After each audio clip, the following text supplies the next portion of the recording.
Hello guys! Welcome back to my channel at ngayon ay nandito tayo sa Crown Hotel dito sa Port Moresby. Ayan. Saka mas pa tayo dahil medyo malamig at taglamig na. So ang weather dito ay parehas din sa Pilipinas pero mas mahangin dito kasi mas malapit siya sa dagat, beach mismo dyan.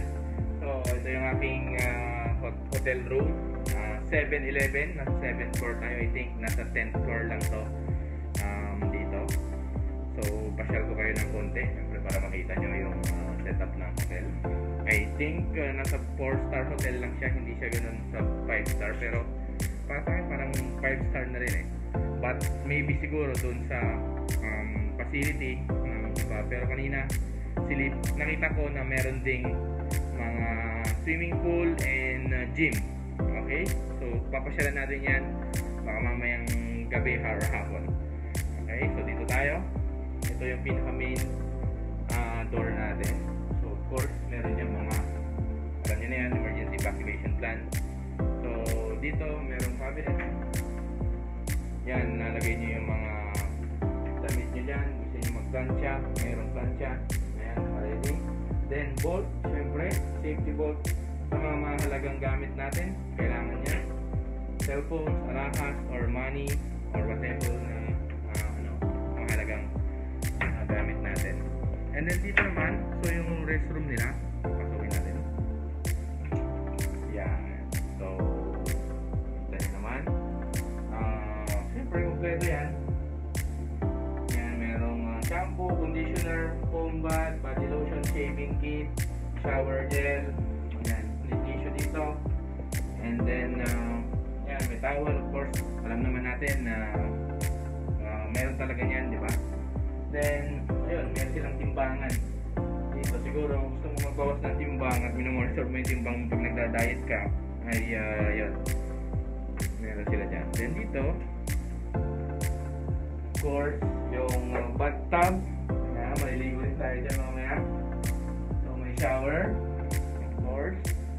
Then Crown Hotel Port Moresby. Okay? Then pasok tayo lang po. So dito naman may mirror kabilaan yan. Ayan. So bagong gupit tayo, no? Bagong tabas. Siyempre matagal-tagal na hindi magpapagupit dito. Okay. Shoes wala lang naman natin. May mga tubig. Ayan. Kettle. Merong Australian milk dahil nasa Australian continent tayo. Hindi siya totally Australian country but it's Australian continent. Diba sa atin pag sinabing continent of Asia, Asia kasama natin yan. Thailand, Korea, so lahat yun. So Nescafe, sugar, alam naman natin yan. Tea, it's very common. Okay, ito naman merong rep, personal rep siya, LG.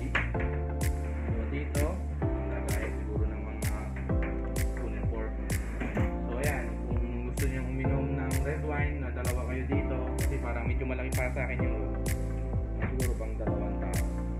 Okay, so ito yung ating higaan. Ang laki, syempre kayang-kayang 2 tao dyan. Ayan, so pero dahil solo natin, that's the good thing. Okay, so yun, ano pa ba? Drawer. Ayan, directory ng Papua New Guinea. So, ayan, Crown Hotel. Welcome to Papua New Guinea. Free copy. So, ibig sabihin sa atin ito. Para may mapa. Nakita natin dito kung nasaan tayo. At saka kung ano yung mga pwedeng pasyalan dito. Nandito rin. Golf course. Ayan, so merong magazine. Free copy. Ibig sabihin, para sa atin to, para sa guests, okay, ng Crown Hotel Port Moresby. So, ayan, merong lampshade dito rin. At bago ko makalimutan, ang charging nila dito is ganito. Ayan, triangle siya. Hindi siya katulad ng sa Middle East. Triangle din, kaso ganyan. Okay, magkaiba po yan. Para at least meron kayo. Okay, so triangle. Naghanap ako sa Pilipinas bago ako umalis. Kaso hindi ako nakahanap kahit sa Ace Hardware, sa SM, wala. Okay? So may TV na malaki. Ayan, nakita nyo yung TV na malaki. Hindi naman natin alam kung ano yung mga palabas dito. Sa ngayon kasi kahit sa Pilipinas, hindi na rin tayo nanonood sa cellphone. And then YouTube na lahat eh. So ganun.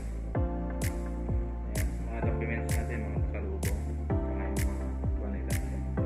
So dito, mayroong alam natin, may mga spa. Gusto mong magpa-massage. Ayan, mayroon din 60 minutes, 160 kina. So nasa 160 real, around 2,000 din. 1.6 kung 15, 1.6 1.8 to 2,000 equivalent. Okay, kanina kumain tayo doon sa kanilang buffet. Sarap ng pagkain. My first time nakatikman ko yung mga ibang dishes na Papua New Guinea. Okay, so yun lang naman. Gusto mo mag-relax, mag-cellphone o mag-snack, may telepono syempre nandiyan yan. And then yun lang, so meron silang mga paintings ng mga tribe. Ayan, makita natin na yun yung ano kasi dito, may mga tribo-tribo yung mga area. Ganun. In the history parang may mga hindi pagkakaunawan yung mga tribo na nakita ko. Tapos medyo magulo dati. So sana ngayon maging okay na at siyempre di ba, andito na tayo. Kailangan naman na maabutan pa natin yan. Ay for sure hindi naman na siguro. So dito nasa 7th floor tayo. Kita natin yung daanan at syempre andun kita mo yung beach. Ayun, I think hotel din yun eh, yung nandoon. Hindi ko sigurado but we will search kung ano yung hotel kasi doon sa parang sa Dubai, Burj Al Arab na ganyan yung hotel pero mataas. 7-star hotel yun. So yun yung swimming pool mamaya ay pupunta tayo. Pero ngayon pupunta muna tayo sa office kasi pinapatawag tayo ni Ma'am Mary. Okay, so ito lang. 3 days tayo mag-stay dito at yan, explore natin kung ano yung mga amenities ng hotel. Okay?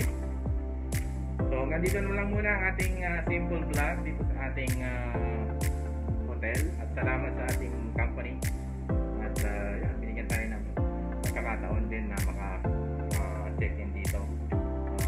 Well, it's a part of the process ng employment naman. Hindi naman pagdating agad, sabag agad, diba? So just take and easy, asikasuhin yung mga paperwork, bank accounts, and ID, so briefing, orientation, safety, ganyan. Okay? So thank you for the opportunity to be here and sana maging maayos at ayan, tuloy-tuloy ang ating pagtatrabaho sa bansang ito at magkaroon tayo ng magandang relationship with the people here and also sa mga kasama natin and we will make history. Yun lang. Okay, malay natin makapagpatayo tayo dito ng restaurant in the future. So yun lang naman. Okay, once again, this is SDK.